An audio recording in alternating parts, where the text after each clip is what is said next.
и журчание. Родник бьет. А тут полная воды.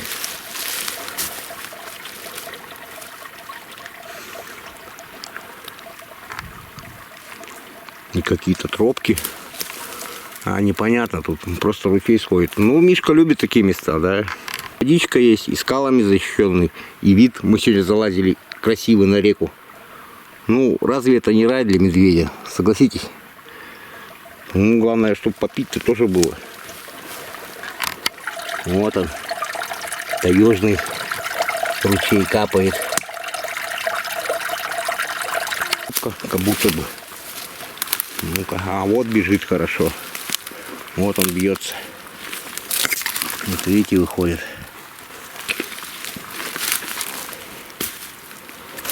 И след. И след. След. Да. Чем больше я тут живу, тем больше мне все страшнее и страшнее становится. Трухлявый пень. Сейчас труху возьмем, посмотрим, как она горит. И на ней, видите, ствол. И сразу, короче, растут пихты, елки заселяют эти стволы. А в таких вырубках они вывозятся стволы. И как бы получается, что то ли щепу вывозить на эти, то ли что. И папоротник, страусник растет. Все на стволах растет. И змеи под ними ползают. Трухля, она хорошо отламывается. Раз, и отломилась. Без вопросов, короче. А дымит еще круче, наверное. Сейчас попробуем. Папоротник, страусник. Все, у меня вид сшибает. Страусник истлел, и все. В черноту превратился. А сейчас посмотрим, как это подкинем. Вот эту штучку. Как она будет давать дым.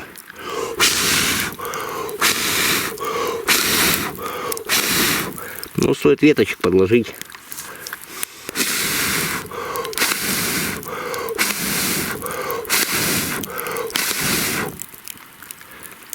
Я не зря бросаю. Да, как бы предупреждение, ребята. Это в цивилизации так. А в тайге совсем по-другому. Охраняйся, охраняйся.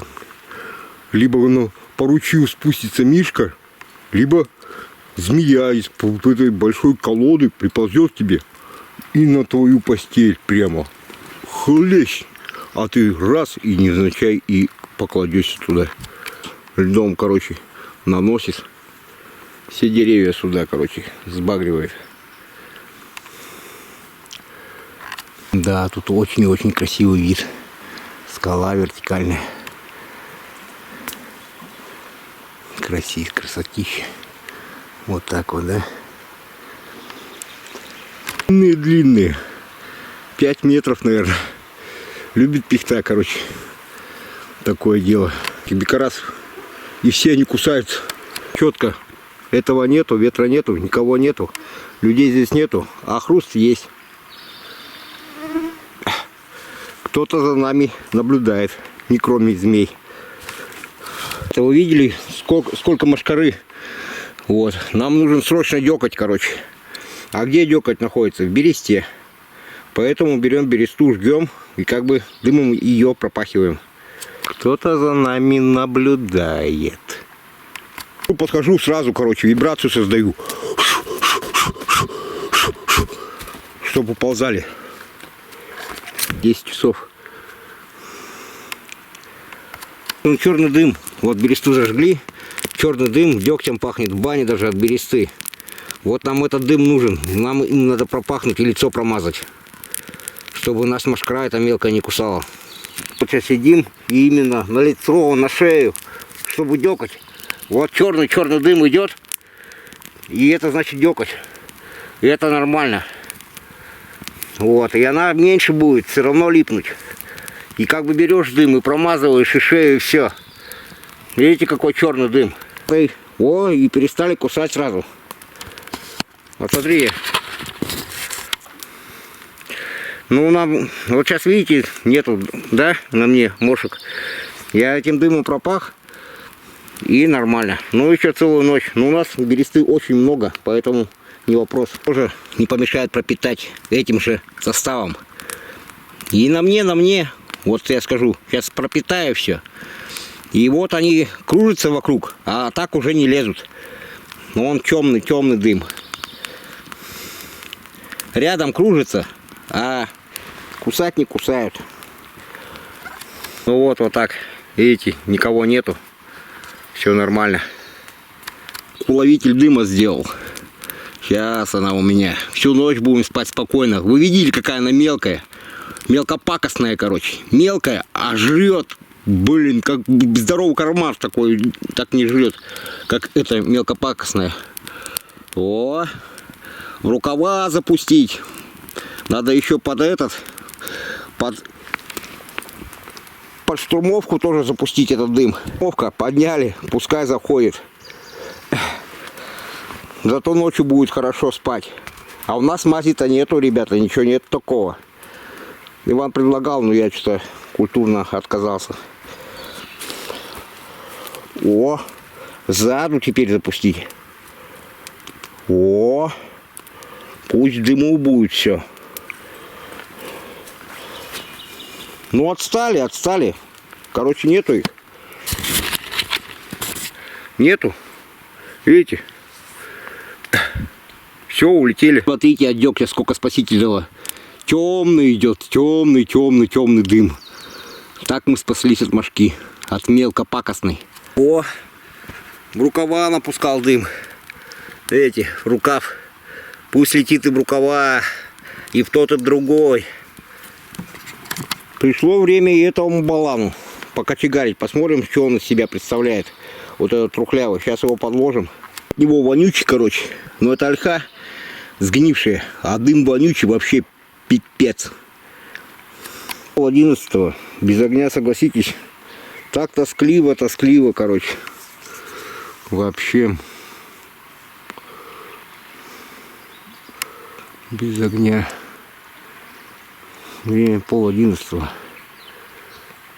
Надо костерчик разжечь. Другое дело. Костерок. С ним и поговорить можно, побеседовать маленько. А то вы видели, как в сумерках вообще без огня тоскливо в тайге. Да. Так что имеем это в виду. Костерок всегда развеселит, согреет, животных предупредит о вашем местонахождении. Сейчас что у нас? Нижняя такая она, ну, сырая. Средняя она сухая. А этот, короче, он сразу погас. Ольха. И дым у него какой-то непонятный. Эй! Красавица наша елка. Сколько пламя не нужно у нас. Красавица, которая защитница. Вот, поэтому вот эту штучку мы уберем. Он сухой. Вот это все оставим. А этот конец туда. Надо определить как-то. Так, чтобы этот конец пропах. Прожарился тоже. Ну, мы, как говорится, отгородку сделаем.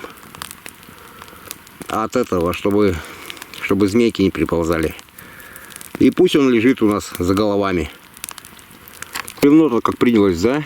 Смолистое, что ли? Не знаю. Я тоже наложил, дурачок, много. Сейчас ольха начнет, но она тяжелая, оглая. Ладно. Везде жечь. Сырину попробовал запихать, она не входит. Пару раз топором махнуть и представьте, лень. Вот лентяй-то. Ай, елки-мат. Ну, сумерки в 11. Это рубанул и потом уберем. Сейчас как бы верхняя вот это возьмется, ольха, со средним бревном сухим. И потом вот эту штучку уберем. Обгорелый. Сейчас этот уберем угли. И положим короче. К этой колоде не положим. Покладем. Костер у нас невеселый. Грустно сидеть.